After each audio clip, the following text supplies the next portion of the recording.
Welcome to section 4 of neuropathology. In this section, we'll be discussing demyelinating disorders. Let's get started. Here's our overview slide. Let's begin by discussing some basic principles regarding myelin. Myelin insulates axons and increases conduction velocity. Oligodendrocytes synthesize myelin in the central nervous system, while Schwann cells synthesize myelin in the peripheral nervous system. Here's an image that depicts this idea. Notice the oligodendrocytes, which are responsible for producing myelin in the CNS, whereas in the PNS, there are Schwann cells. All right, with this in mind, let's discuss each disorder, beginning with multiple sclerosis. Multiple sclerosis is an autoimmune disorder that leads to demyelination of the central nervous system neurons. It's caused by T-cell mediated destruction of oligodendrocytes. There's an increased incidence in women between the ages of 20 and 30. There's also an increased incidence in warmer climates. And finally, it's also associated with HLA-DR2.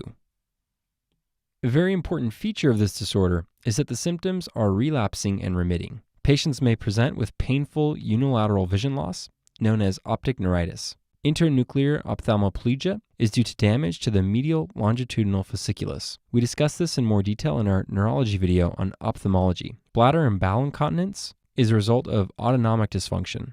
Spasticity symptoms are due to demyelination in the cerebellum, and hemiparesis symptoms are a result of spinal cord involvement. Scanning speech refers to a disorder in which spoken words are broken up into separate syllables.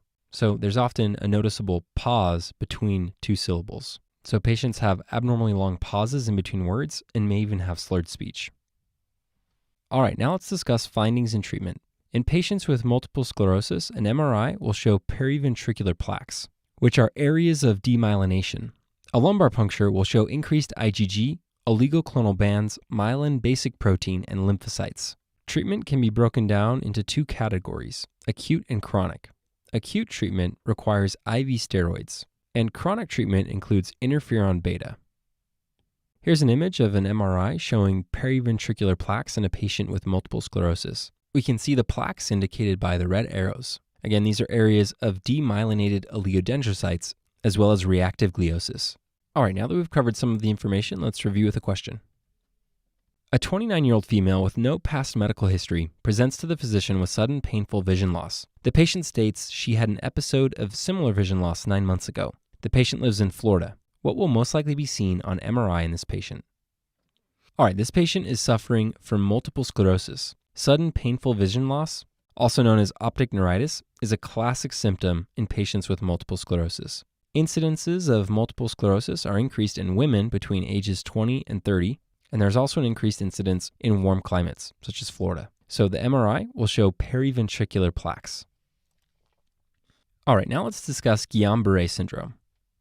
This is a group of disorders resulting in progressive muscle weakness. The most common form is acute inflammatory demyelinating polyradiculoneuropathy, or AIDP. In this condition, there is autoimmune destruction of Schwann cells in the peripheral nervous system. It occurs often following an infection, and a high-yield example to keep in mind is Campylobacter jejuni. Because the PNS is affected, it causes ascending paralysis. And one of the first signs you'll see is absent deep tendon reflexes. Later, it causes respiratory failure, as the ascending paralysis involves the diaphragm, which is why these patients should be monitored closely and treated with respiratory support. Plasma exchange and IVIG can also be helpful.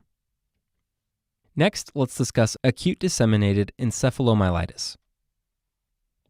This is an autoimmune demyelinating condition of the CNS. It occurs following vaccination or infection and presents with multifocal neurological symptoms such as motor deficits, as well as encephalopathy, commonly manifesting as altered mental status.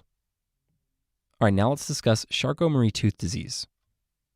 This is a group of genetic disorders resulting in a defect of myelin or peripheral nerve proteins. The most common type is Charcot-Marie-Tooth disease type 1A, or CMT1A, which is caused by a PMP22 gene duplication. It presents with sensory deficits, lower extremity weakness, and foot abnormalities such as pes cavus.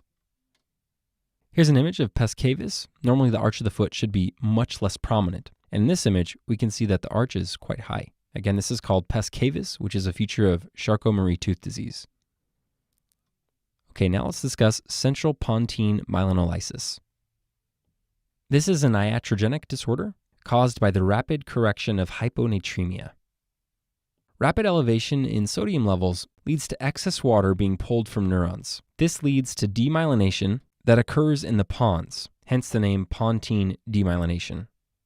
Here's an image of an MRI in a patient with central pontine myelinolysis. Notice how the pons is the area primarily affected, and we can see that quite well right here.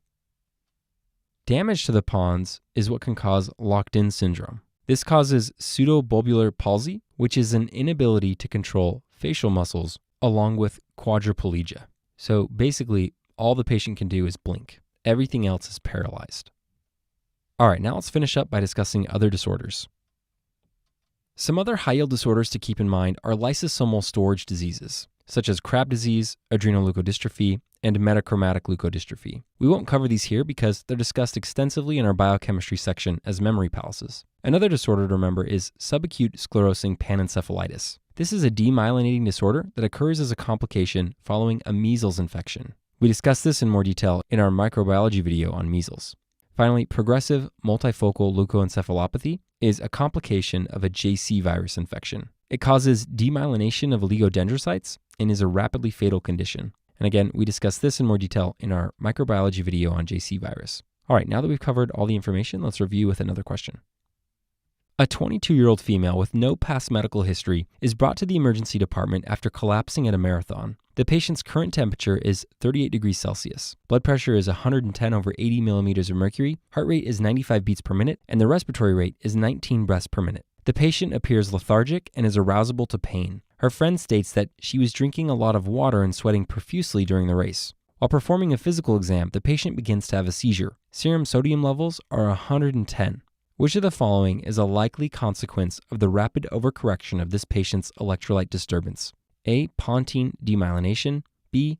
Increased ventricular pressure. C. Brain herniation. Or D. Cardiac arrhythmias. All right, the important thing to recognize here is that this patient is suffering from hyponatremia. The patient was running a marathon, drinking a lot of water, and sweating profusely. This caused her sodium levels to drop to dangerous levels, and rapid overcorrection of low sodium levels can lead to central pontine myelinolysis. This can lead to pontine demyelination and ultimately cause locked-in syndrome. So the correct answer is A, pontine demyelination. Again, this is due to the rapid correction of hyponatremia, and this rapid elevation in sodium levels leads to excess water being pulled from neurons, ultimately causing pontine demyelination. B is incorrect because increased ventricular pressure is not involved with central pontine myelinolysis. Rather, it's associated with normal pressure hydrocephalus. C is wrong because this is most common following trauma. Trauma to the brain can lead to hemorrhage, which can then compress the brain, resulting in herniation. D is incorrect because when cardiac arrhythmias are associated with electrolyte abnormalities, potassium disturbances are most common.